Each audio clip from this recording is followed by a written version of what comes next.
پچھلی صدی جو 20ویں صدی کہلاتی ہے 1930-1931 کے اول میں ایک ایسا واقعہ پیش آیا جو دینی فکر و فہم رکھنے والے افراد کے لیے تو اہم تھا ہی، لیکن عام انسان بلکہ غیر مسلموں کے لیے بھی خاص اہمیت اختیار کر گیا۔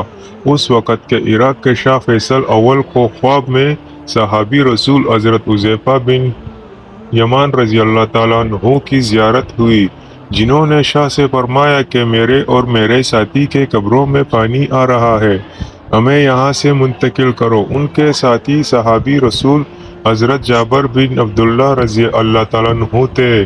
دونوں کی قبریں دریائے دجلہ کے کنارے تھیں۔ حضرت حذیفہ بن یمان رضی اللہ تعالیٰ عنہ احد کے موقع پر مسلمان عورتوں کے نگران تھے، اور صحابی حضرت جابر بن عبداللہ مشہور صحابی رسول حضرت عبداللہ بن جابر رضی اللہ تعالیٰ عنہ کے بیٹے تھے، اور بیت رضوان اور حج الوداع کے موقع پر نبی کریم صلی اللہ علیہ وسلم کے ساتھ موجود رہے۔ غیر شاہ فیصل اول نے اسی وقت مفتی اعظم سے مشورہ کیا، جنہوں نے فتویٰ دیا کہ ہمیں ان صحابہ کے اجسام محفوظ جگہ پر منتقل کر دینے چاہیے۔ فوری طور پر اس وقت عراق کے وزیر اعظم نوری السید پاشا سے رابطہ کیا گیا، جنہوں نے قبر کشائی کی منظوری دے دی، لیکن وزیر اعظم نے محکمہ تعمیرات کو پہلے اس بات کی تصدیق کے لیے بھیجا کہ آیا واقعی دونوں اصحاب کی قبروں میں پانی رس رہا ہے یا نہیں۔ تصدیق ہو گئی کہ دونوں قبروں کے گرد دریا دجلہ کا پانی رس رہا تھا۔ تصدیق ہونے پر حکام کی طرف سے یہ اعلان کر دیا گیا کہ دونوں اصحاب رسول کی فوری قبر کشائی کی جائے گی۔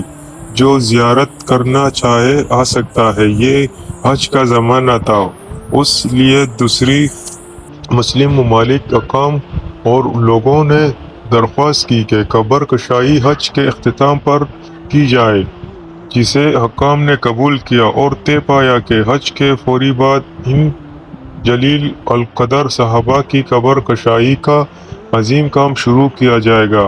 حج گزرتے ہی دونوں اصحاب رسول کی قبر کشائی شروع ہو گئی۔ اس وقت کے خبروں کے مطابق تقریباً 5 لاکھ نقوی کا مجمع ان صحابہ کرام رضی اللہ تعالیٰ عنہ اجمعین کی زیارت کرنے کے لیے جمع تھا، جن میں مشہور مسلم ممالک کے فرمانرواں سمیت غیر مسلم ممالک کے مندوبین بھی موجود تھے۔ قبر کھولی گئی۔ دونوں اصحاب رسول کے اجسام حیرت انگیز طور پر کفن سمیت محفوظ تھے، صرف کفن کا کپڑا بوسیدہ ہوا تھا۔ وہاں موجود لوگوں کا بیان تھا کہ اصحاب رسول کی آنکھیں نیم کو تھیں، اور ان دونوں اصحاب کی آنکھوں میں ایک عجیب پراسرار چمک تھی کہ دیکھنے والا زیادہ دیر آنکھوں میں آنکھیں ڈال کر دیکھ نہ پاتا۔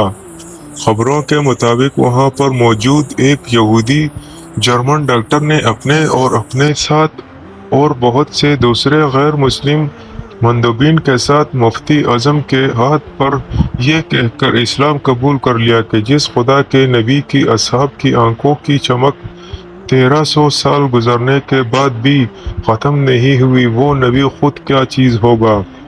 بعد میں دونوں اصحاب رسول حضرت حذیفہ بن یمان رضی اللہ تعالیٰ عنہ اور حضرت جابر بن عبداللہ رضی اللہ تعالیٰ عنہ کو احترام کے ساتھ موجودہ سلمان فارق میں حضرت سلمان فارسی رضی اللہ تعالیٰ عنہ کے پہلو میں سپرد خاک کر دیا گیا۔ یہ دور جدید کا ایسا واقعہ ہے کہ ملحد لوگ بھی اس کی کوئی سائنسی توجہ پیش نہیں کر پاتے کہ اتنا عرصہ گزرنے کے باوجود ان پاک ہستیوں کے اجسام اپنی قبروں میں جو کہ تو تھے اور ان کو مٹی نہیں کھا سکی۔ ایسا محسوس ہو رہا تھا جیسے ابھی اس دانی پانی سے کوچ کیا ہے۔ سبحان اللہ۔